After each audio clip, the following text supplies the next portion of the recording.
টাঙ্গাইল থেকে আমাদের সঙ্গে সরাসরি যুক্ত হচ্ছেন সহকর্মী কামাল হোসেন। কামাল, গ্রামাঞ্চলে লোডশেডিং তো অনেক বেড়েছে, নিশ্চয়ই জনজীবনে এর প্রভাব পড়েছে।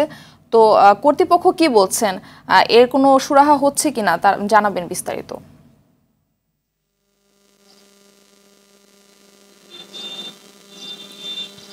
জি মারফি, একদিকে দাবদাহ, অপরদিকে বিদ্যুতের ভয়াবহ লোডশেডিং। তো দুয়ে মিলে টাঙ্গাইলের জনজীবন কিন্তু অনেকটাই বিপর্যস্ত হয়ে পড়েছে। শহরাঞ্চলে মাঝে মাঝে বিদ্যুতের দেখা মিললেও গ্রামাঞ্চলে কিন্তু একদমই সেই বিদ্যুতের দেখা মিলছে না, বা বিদ্যুৎ কিন্তু এখন গ্রামের লোকজনের কাছে সোনার হরিণ হিসেবে দেখা দিয়েছে।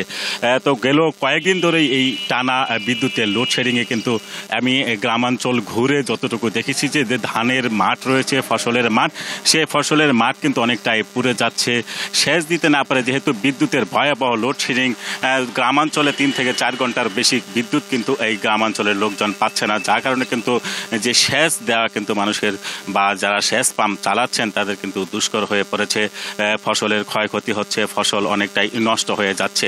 আমি বিদ্যুৎ বিভাগের সাথে কথা বলেছি, তারা যেটি বলছেন যে আসলে দাবদাহের কারণে বিদ্যুতের অনেকটাই সংকট রয়েছে। জেলায় যে চাহিদা রয়েছে 250 থেকে 60 মেগাওয়াট, সেখান থেকে কিন্তু তারা 120 থেকে 30 মেগাওয়াট বিদ্যুৎ পাচ্ছেন, যার কারণে প্রতিটি এলাকায় লোডশেডিং দেওয়া হচ্ছে।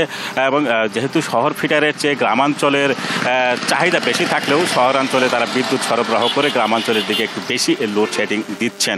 তো এখানে আমি একটি বিষয় জানিয়ে রেখেছি, যেহেতু প্রচণ্ড গরম, মানুষদের ঘরে রাখার কথা বললেও যেহেতু বিদ্যুৎ থাকছে না, যার কারণে মানুষজন কিন্তু বাহিরে অবস্থান করতে হচ্ছে। তো এই বিদ্যুতের দাবদাহ বা প্রচণ্ড দাবদাহের কারণেই কিন্তু প্রতিটি হাসপাতালে ব্যাপক রোগীর সংখ্যা বেড়েছে। 2 থেকে 3 গুণ রোগী বেশি ভর্তি হচ্ছে প্রতিটি আসনের বিপরীতে। আমি গ্রামাঞ্চল ঘুরে বা বিভিন্ন এলাকা ঘুরে যতটুকু দেখেছি যে প্রতিটি ঘরে ঘরে কিন্তু ঠান্ডা, জ্বর, নিউমোনিয়া বা ডায়রিয়ায় আক্রান্ত রোগীর সংখ্যা দেখা গেছে। এবং কিছুক্ষণ আগে আমার কথা হয়েছে টাঙ্গাইল আবহাওয়া অফিসের উচ্চমান পর্যবেক্ষক জামাল হোসেনের সাথে। তিনি যেটি জানিয়েছেন যে গতকালের চেয়ে আজকে কিন্তু তাপমাত্রা 1 ডিগ্রি সেলসিয়াস কমে এসেছে, তবে আরও 2-3 দিন এর ধারাবাহিকতা কিন্তু অব্যাহত থাকবে। গ্রামাঞ্চলের যে খেটে খাওয়া মানুষ রয়েছে তারা কিন্তু ঠিকমতো কাজে যেতে পারছেন না।